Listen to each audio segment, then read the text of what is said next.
Hello everyone. तो recently ministry of finance की तरफ से पीआईबी की एक रिपोर्ट आई है, जो कि आप अपने स्क्रीन पर देख सकते हैं। Central Board of Direct Taxes organise outreach webinar on decoding the new income tax act 2025, international tax and transfer pricing aspects. तो आज हम इसके बारे में पढ़ने वाले हैं।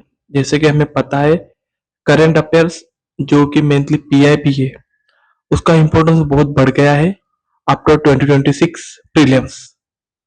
तो जो भी कंसेप्ट है जो इकोनॉमिकली इम्पोर्टेंट है, उसको आज हम डिस्कस करेंगे। तो सबसे पहले है ट्रांसफर प्राइस। तो ट्रांसफर प्राइसिंग का मतलब क्या है? ये एक ऐसी प्राइसिंग होती है जो किसी गुड, किसी सर्विस, किसी टेक्नोलॉजी, किसी लोन या फिर किसी इंटेलेक्चुअल प्रॉपर्टी पे लगाई जाती है जब कोई एक कंपनी दूसरी किसी रिलेटेड कंपनी को, जो कि सेम मल्टीनेशनल ग्रुप के है, उसको बेचती है। ठीक है।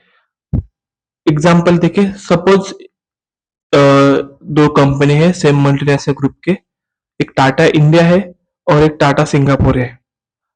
जब टाटा इंडिया कोई भी प्रोडक्ट टाटा सिंगापुर को सेल करेगी और जिस प्राइस पे वो सेल करेगी, उसे हम ट्रांसफर प्राइस कहते हैं। ओके। नाउ हम ये क्यों लगाया जाता है? क्योंकि ये दोनों कंपनियां ने क्या, सेम ग्रुप के होते हैं, इसलिए वो उनका जो ग्रुप है, वो कंपनियां जो है उनका प्राइस मैनिपुलेट कर सकती है, प्राइस कम दिखा सकती है, जिससे कि टैक्स कम हो सकता है। इसलिए टैक्स अथॉरिटीज ट्रांसफर प्राइस को रेगुलेट करती है। ठीक है। और इसको लेकर एक प्रिंसिपल होता है, जिसको ट्रांसफर प्राइसिंग का प्रिंसिपल होता है, जिसे हम आर्म्स लेंथ प्रिंसिपल कहते हैं।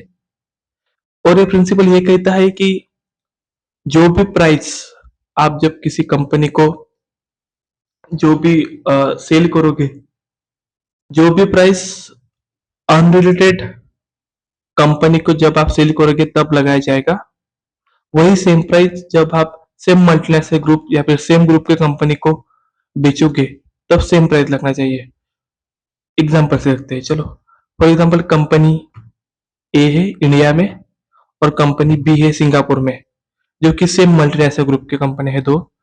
अब कंपनी ए प्रोडक्ट सेल करता है कंपनी बी को 100 रुपीज में, बट वही सेम प्रोडक्ट वो unrelated company, let's consider company C को बेचता है 150 रुपए में। लेकिन आर्म लेंथ प्रिंसिपल ये कहता है कि अगर आप किसी अनरिलेटेड कंपनी को 150 रुपए में कोई प्रोडक्ट बेचते हो, तो वो सेम प्रोडक्ट आपको सेम मल्टीनेशनल ग्रुप को 100 रुपीज में नहीं बेच सकते, मतलब आपको 150 रुपए में ही बेचना पड़ेगा। So according to the arm length principle, transfer price should be 150 rupees. मतलब कंपनी ए को कंपनी ए ने कंपनी बी को 100 रुपीज में बेचना चाहिए। आई एम सॉरी, कंपनी ए ने कंपनी बी को 150 रुपीज में बेचना चाहिए, ना कि 100 रुपीज में। ठीक है। और व्हाट इज प्रॉफिट शिफ्टिंग? ना, प्रॉफिट शिफ्टिंग मतलब जो भी प्रॉफिट्स कोई कंपनी टैक्स हेवन कंट्रीज में शिफ्ट करते हैं, उसको प्रॉफिट शिफ्टिंग कहते हैं। अब ऐसे बहुत सारी कंपनीज है जो अपना प्रॉफिट इंडिया में कम दिखाते हैं और दूसरे टैक्स हेवन कंट्रीज में, फॉर एग्जांपल जैसे मॉरिशस हो गया, सिंगापुर हो गया, उस कंट्रीज में जो उनकी कंपनी है उसमें ज्यादा प्रॉफिट दिखाते हैं, क्योंकि उधर टैक्स रेट जो है वो कम होता है। इसलिए इंडिया में जो कंपनी है, वो प्रॉफिट कम दिखाने के कारण टैक्स अथॉरिटीज को ज्यादा फायदा नहीं होता, ज्यादा टैक्स कलेक्शन होता नहीं। इसको ही हम प्रॉफिट शिफ्टिंग कहते हैं। For example, a company may show less profit in India and more profit in tax haven countries जैसे कि मॉरिशियस, और इसके लिए भी एक ट्रांसफर प्राइसिंग लगाई दी जाती है जिससे to prevent such practices. No, what is advance price agreement? जैसे कि नाम में है एडवांस, एडवांस में किया जाता है प्राइसिंग एग्रीमेंट, प्राइस पहले से ही डिसाइड किया जाता है। So APA is an agreement between taxpayer, जो टैक्स पेयर और इनकम टैक्स डिपार्टमेंट के बीच में है, वो एक ऐसा एग्रीमेंट होता है before the transaction takes place. और इसमें एडवांस प्राइस एग्रीमेंट में पहले से ही ट्रांसफर प्राइसिंग मेथड को डिस्कस किया जाता है, कैलकुलेशन प्रोसेस को डिस्कस किया जाता है, डॉक्यूमेंटेशन रिक्वायरमेंट्स क्या है वो भी डिस्कस किया जाता है between the tax payer and the income tax department. इससे कि टैक्स सर्टेनिटी जो है वो कम होती है, फ्यूअर डिस्प्यूट्स होते हैं, reduce the litigation and better business environment.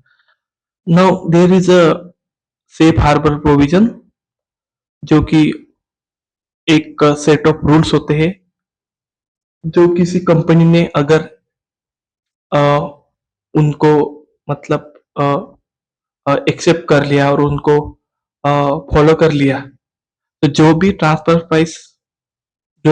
Pricing होगी कंपनी की वो टैक्स अथॉरिटी एक्सपेक्ट कर लेगी। For example, suppose an Indian company provide IT service to its parent company in USA. हाँ, तो normally income tax department investigate करेगी उसमें, is the transfer price correct, is the profit margin reasonable and has the company shifted profits. इससे क्या होगा, एक lengthy disputes होगा, right. इसमें 4 से 5 साल भी लग सकते हैं। तो एक सेफ हार्बर रूल होता है, इसमें क्या गवर्नमेंट कहती है कि अगर आपका प्रॉफिट मार्जिन एटलीस्ट 18% है, तो then we will automatically accept your transfer pricing and won't question.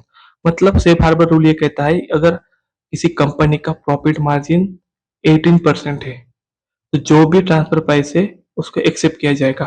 For example, एक इंडियन कंपनी की कॉस्ट है 100 करोड़, राइट, और उसका प्रॉफिट होता है 20 करोड़, प्रॉफिट मार्जिन हुआ 20%, जो कि 18% से ज्यादा है, राइट। तो since 20% above the prescribe safe harbour limit, जो कि 18% था, टैक्स डिपार्टमेंट जो है वो ऑटोमेटिकली जो भी ट्रांसफर प्राइस है उसको एक्सेप्ट कर लेगा। इससे होगा क्या, लेक्स स्क्रूटिनी होगी, मतलब टैक्स अथॉरिटीज को ज्यादा कुछ देखना नहीं पड़ेगा, उसके मतलब इन्हें देखना पड़ेगा कि कंपनी ने प्रॉफिट शिफ्ट किया है या नहीं, फ्यूअर डिस्प्यूट्स होगा, फास्टर कंप्लायंस होगा और ज्यादा सर्टेनिटी होगी टैक्स पेयर्स को। तो ये कुछ कंसेप्ट है, मैंने आपको समझा दिया है, बहुत इजी इजी कंसेप्ट है। अगर आपको वीडियो पसंद आई हो तो लाइक कर देना, सब्सक्राइब कर देना। Thank you so much.